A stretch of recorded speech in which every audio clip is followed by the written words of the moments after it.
Hello সবাইকে, কেমন আছো সবাই? আমার নতুন একটা মিনি ব্লগে সবাইকে অনেক অনেক স্বাগত। দেখতে পাচ্ছ আমি খুব সুন্দরভাবে রেডি হয়ে গেছি। হ্যাঁ, আজকে যাব হচ্ছে কি মেলায়।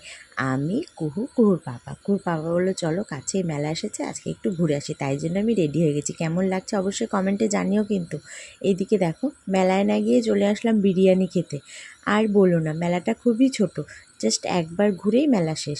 তাই ভাবলাম এখানে দেখার মতো কিছুই নেই, তাই পাপা বললো চলো বিরিয়ানি খেয়ে আসবে। সেদিনকে নিয়ে এসেছিলো, আমার একটু রাগ ছিল, তাই বললো চলো আজকে মুড ভালো আছে সেই জন্য বিরিয়ানি খেতে যাব। যেহেতু আমি আর কুহুর পাপা তিনজনেই বিরিয়ানি খেতে বেশ ভালোবাসি, তো তাই জন্য যেই মাত্র বলেছে অমনি রাজি না হয়ে কি আমি আর থাকি, তো চলে এসেছি বিরিয়ানি খেতে।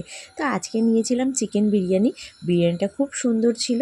তো এদিকে দেখো, কুহুর পাপাও খুব খুশি, কারণ মুডটা আজকে সবারই খুব ভালো ছিল, কারণ আমি আজকে খুশি মনে এসেছিলাম। তো সেও খুব খুশি, সেও বিরিয়ানি খাচ্ছে। তোমরা কে কে বিরিয়ানি খেতে ভালোবাসো অবশ্যই কমেন্টে জানিও।